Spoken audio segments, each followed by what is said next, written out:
வணக்கம் நண்பர்களே. இதுக்கு முந்தைய பதிவில் இனிமா கிட்னா என்ன, அது எப்படிலாம் எவ்வளோ தூரத்துக்கு உடம்புல இருக்கக்கூடிய கழிவுகளை வெளியேற்றுது, எவ்வளோ நோய்களெல்லாம் குணப்படுத்தக்கூடிய ஒரு அற்புதமான முறை அப்படின்றதெல்லாம் நம்ம பார்த்தோம். இந்த பதிவில் அந்த கருவியை எப்படி பயன்படுத்துறது அப்படின்னு சொல்லிட்டு நம்ம பார்க்க போகிறோம்.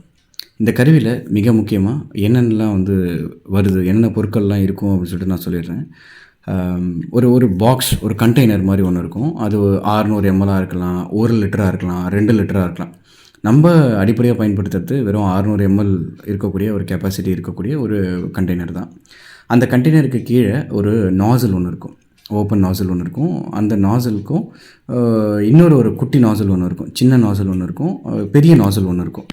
அந்த பெரிய நாசில் பெண்களுக்கு கர்ப்பப்பையை சுத்தப்படுத்தக்கூடிய ஒரு அற்புதமான முறை, நீர்த்தாரா அப்படின்னு சொல்லக்கூடிய ஒரு முறை. அதை இன்னொரு பதிவில் நம்ம பார்ப்போம். இதில் எக்ஸ்பிளைன் பண்ண முடியாது. அது சின்ன நாசல் இருக்கும். அந்த சின்ன நாசல் தான் நம்ம இப்போ இனிமாக்காக நம்ம பயன்படுத்த போகிறோம். அந்த டியூப் ஒன்று இருக்கும், ரப்பர் டியூப் மாதிரி ஒன்று இருக்கும். அந்த டியூப்பை அந்த பாக்ஸோட ஒரு பக்கத்தில் இணைச்சிக்கோங்க. இன்னொரு பக்கத்தில் அந்த நாசல், குட்டி நாசல் ஒன்று இருக்கு இல்லைங்களா, அந்த நாசலை டியூபோட இன்னொரு எண்டில் நீங்கள் இணைச்சிக்கோங்க. இந்த கருவியை பயன்படுத்துறதுக்கு முன்னாடி, இது கம்பெனிலேருந்து மேனுஃபேக்சர் பண்ணி வரக்கூடிய ஒரு பொருள் அப்படின்றதுனால இதை நம்ம கம்ப்ளீட்டாக சுத்தப்படுத்தக்கூடிய வேலையை நம்ம செய்யணும். முதல்ல சாதா தண்ணியை வச்சு அதை கம்ப்ளீட்டாக வாஷ் பண்ணிவிடுங்க. அந்த கண்டெய்னரில் தண்ணி ஊற்றுனீங்கன்னா அந்த பைப்பு வழியாக அழகாக ஃப்ளோ ஆகி, அந்த நாசல் வழியாக அந்த தண்ணி ஃப்ளோ ஆகி வெளியில் வந்துடும். அப்புறம் சுடு தண்ணியை, ஹாட் வாட்டர் எடுத்துக்கோங்க. அந்த ஹாட் வாட்டரில் நல்லா அதை கழுவி அதை சுத்தப்படுத்திக்கோங்க. அப்புறம் முடிஞ்சால் கல் உப்பும் மஞ்சள் தூள் இருக்கு இல்லையா, லேசாக, ரொம்ப அதிகமாக சேர்க்காதீங்க. கல் உப்பு கொஞ்சம் ஜாஸ்தியாக சேர்த்துக்கோங்க. மஞ்சள் தூளை லேசாக ஒரு சிட்டிக்கை அப்படின்ற மாதிரி போட்டு அந்த சுடு தண்ணியை நல்லா இது பண்ணிவிட்டு இதை போட்டு நல்லா வாஷ் பண்ணி எடுத்துக்கோங்க. இந்த கல் உப்பையும் மஞ்சள் தூளையும் போட்டு அதை வாஷ் பண்ணி எடுத்ததுக்கப்புறமா நார்மல் தண்ணியை ஊற்றி நல்லா ஃப்ளஷ் அவுட் பண்ணி எடுத்துக்கோங்க. இப்போது இனிமா கிட் யூஸ் பண்ணுறதுக்கு தயார், ரைட்டுங்களா? சரி, இப்போது இதை நம்ம என்ன பண்ண போகிறோம் அப்படின்னா, இதை யூஸ் பண்ணுறதுக்கான ப்ரொசீஜர் என்ன அப்படின்னா, காலையில் நீங்கள் எந்திரிச்சிடுறீங்க, மோஷன் வந்துச்சு அப்படின்னா அந்த மோஷன் போயிட்டு வந்துடுங்க, சரிங்களா?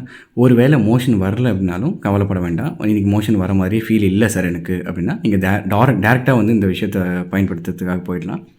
ஒரு வேளை ஃபஸ்ட்டு மோஷன் போயிட்டு வந்துட்டிங்க அப்படின்னா, ஒரு 15 மினிட்ஸ் இல்லை 20 மினிட்ஸ் கேப் விடுங்க.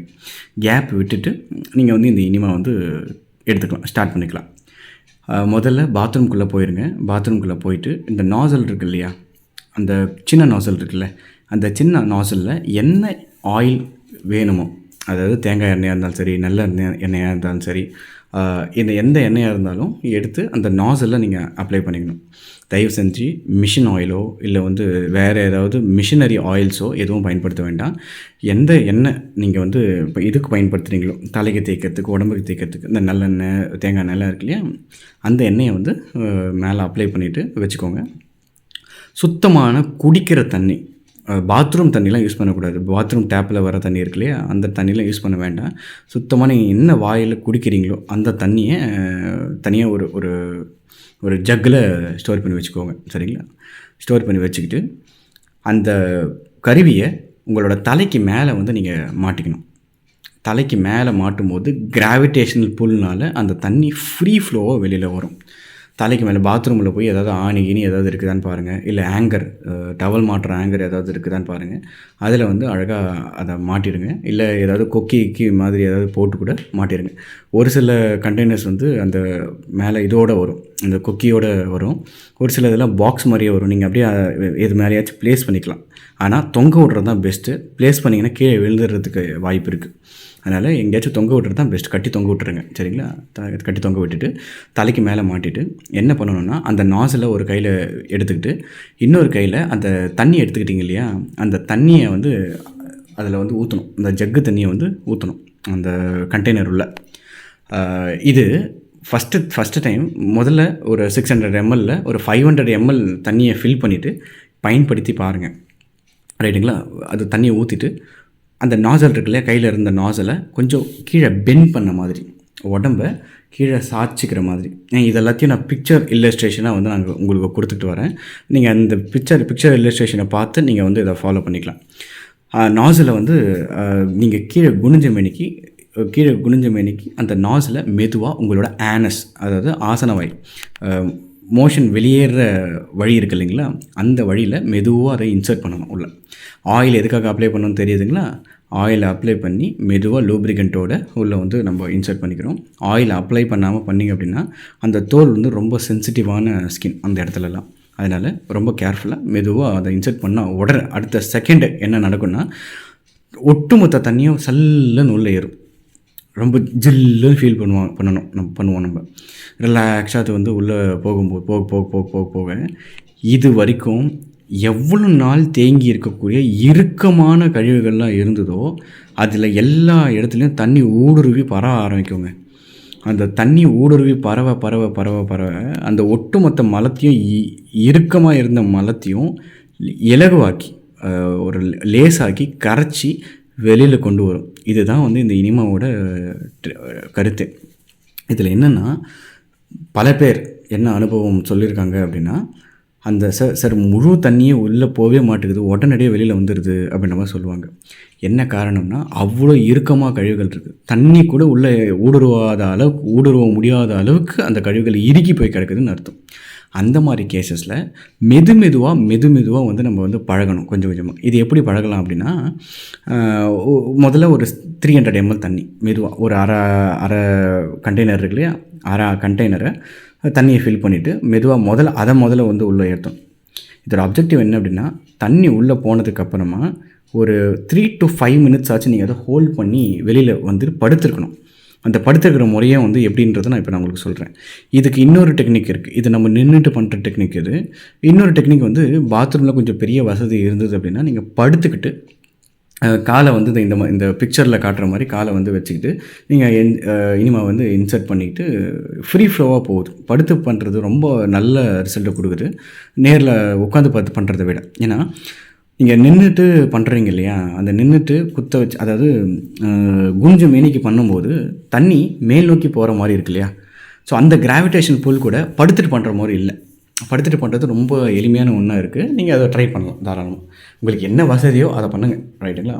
இப்போ தண்ணி உள்ளே என்ட்ரானதுக்கப்புறம் இந்த ரெண்டாவது டெக்னிக்கில் வெறும் 300 ml தண்ணி, அரை பாக்ஸ் தண்ணி மட்டும் உள்ளே ஏறினதுக்கப்புறம் அதை நீங்கள் ஃபில் பண்ணதுக்கப்புறமா கொஞ்சம் நேரம் ஹோல்ட் பண்ணி வைக்கணும் உள்ளே. ஆரம்ப காலகட்டத்தில் ஹோல்ட் பண்ணுறது கொஞ்சம் கஷ்டமாக இருக்கலாம், உடனடியாக ஃப்ளஷ் அவுட் ஆகி வெளியில் வந்துடும். இன்னும் ஒரு சிலர் ஃபேஸ் பண்ணக்கூடிய சிக்கல் என்ன அப்படின்னா, சார் தண்ணி உள்ளே போகுது, பாதி தண்ணி தான் உள்ளே போகுது, வெறும் தண்ணி மட்டும்தான் சார் வருது, உள்ளுக்குள்ளே இருக்கிற எந்த மோஷனும் வெளில வரமாட்டேங்குது அப்படின்னு. இது இன்னும் இறுக்கி போய் உள்ளுக்குள்ளே சேவ் ஆகிருக்கு, ரைட்டுங்களா. கொஞ்சம் கொஞ்சமாக ஒவ்வொரு வாட்டியும் நம்ம பண்ண கரைச்சி வெளியில் கொண்டு வர வேண்டியிருக்கும், ரைட்டுங்களா. ஸோ இதை தப்பாக நீங்கள் பண்ணிங்க அப்படின்னாலும் எந்த பிரச்சனையும் இல்லை, அதை பற்றி நீங்கள் கவலைப்பட வேண்டாம். இதை பண்ண பழகும், ரைட்டுங்களா. இதை நீங்கள் பண்ணிட்டு இருக்கிறீங்க அப்படின்னா, ஏதாவது சந்தேகம் இருக்குது அப்படின்னா எனக்கு காண்டாக்ட் பண்ணுங்கள், நான் உங்களுக்கு வந்து அதை கிளாரிஃபை பண்ணி வைக்கிறேன். அதே மாதிரி இதுக்கு ஒரு புத்தகம் ஒன்று இருக்குது, இன்னல் தீர்த்து இனிமை தரும் இனிமா அப்படின்னு சொல்லிட்டு. நான் அந்த புத்தகத்தோட பிக்சரையுமே நான் கொடுக்குறேன். முடிஞ்சால் அந்த பிக்சரை வந்து அந்த புக்கை வந்து வாங்கி நீங்கள் படித்து பயன்படுத்திக்கலாம். இது ஒரு பெரிய புக்கு. இது வரைக்கும் இனிமாவை பற்றி வேறு எந்த புக்கும் நான் பார்க்கல.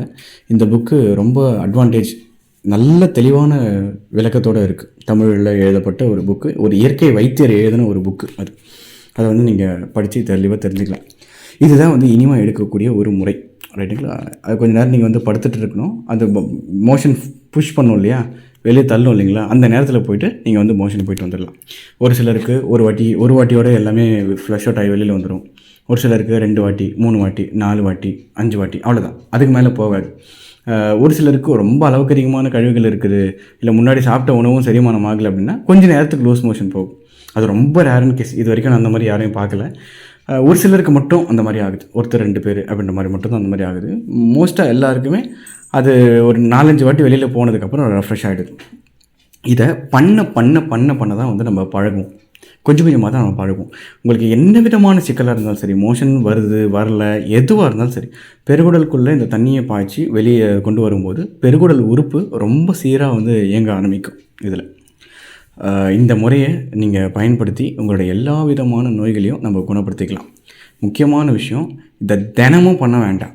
நிறைய பேர் இது தினமும் பண்ணுங்கள் அப்படின்ற மாதிரி சஜஸ்ட் பண்ணுவாங்க. அந்த மோஷன் போகிறது, மலம் வெளியேறுறது அப்படின்றது இயல்பாக தினமும் ஆட்டோமேட்டிக்காக உடம்பே புஷ் பண்ணி வெளியில் தள்ளக்கூடியது, ரைட்டுங்களா. இது ஒரு சிகிச்சை முறை. இது வந்து பழக்க வழக்கமாக நம்ம மாற்றிடக்கூடாது.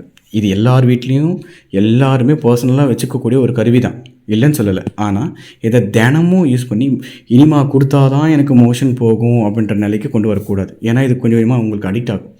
ஏன்னா உணவு முறையை நீங்கள் மாற்றினீங்கன்னா தான் மோஷன் ஃப்ளோ வந்து உங்களுக்கு சீராகும். நான் உணவு முறையை மாற்ற மாட்டேன் சார், நான் இதை மட்டும் வச்சு நான் ஃப்ளஷ் அவுட் பண்ணிக்கிட்டே இருக்கிறேன் அப்படின்ற மாதிரி சொல்கிறவங்களுக்கு இந்த கைடன்ஸ் வந்து பயனளிக்காது. உங்களுக்கு மோஷன் ஃப்ரீயாக வெளியே ஏறிட்டு தான் இருக்கும். ஆனால் உடலோட உண்மையான தன்மை இருக்கு இல்லையா, உண்மையாக வெளித்தள்ளக்கூடிய ஒரு ஆற்றல் இருக்குல்ல, அந்த ஆற்றல் வந்து நாளடைவில் குறைவ ஆரம்பிக்குது. ஆரம்ப காலகட்டத்தில் யாராச்சும் இயற்கை மருத்துவர்கள் யாராவது இருக்கிறாங்க அப்படின்னா அவங்களோட கைடன்ஸோட எவ்வளோ நாளைக்கு ஒரு வாட்டி இதை எடுத்துக்கணும் அப்படின்னு சொல்லிட்டு சிகிச்சை முடிகிற வரைக்கும் அதை எடுத்துக்கணும். அதுக்கப்புறமா மாதத்துக்கு ஒரு வாட்டி, 1.5 மாதத்துக்கு ஒரு வாட்டி அப்படின்ற மாதிரி நீங்களே இதை சுய சிகிச்சை மாதிரி நீங்கள் கொடுத்துக்கலாம். இதெல்லாம் ஒரு மாதத்துக்கு ஒரு வாட்டி அப்படின்றது தாராளமாக எடுக்கலாம். அதில் எந்த சிக்கலும் இல்லை. சிக்கல்கள் கொஞ்சம் அதிகமாக இருக்கிறவங்களுக்கு வாரத்தில் 2 நாள், இல்லை வாரத்தில் 3 நாள், ஒரு நாள் விட்டு ஒரு நாள் அப்படின்ற மாதிரிலாம் நம்ம கொடுப்போம். இப்போதைக்கு வாரத்தில் இப்போது ரொம்ப தீவிரமான சிக்கலாக இருக்கிறீங்க அப்படின்னா, அதுவும் இல்லாமல் நம்மளோட 3 மாத சிகிச்சையில் நீங்கள் சிகிச்சை எடுத்துகிட்டு இருக்கிறீங்க அப்படின்னும்போது வாரத்தில் 2 நாள் அப்படின்ற மாதிரி நீங்கள் யூஸ் பண்ணிக்கலாம். ஒரு 2 நாள் விட்டுட்டோ இல்லை 3 நாள் நடுவில் கேப் விட்டுட்டோ நீங்கள் தாராளமாக வந்து இந்த பயன்படுத்த ஆரம்பிக்கலாம். இதில் மேற்கொண்டு ஏதாவது சந்தேகம் இருக்குது அப்படின்னா எனக்கு கேளுங்க, நான் உங்களுக்கு அது கிளாரிஃபை பண்ணி வைக்கிறேன்.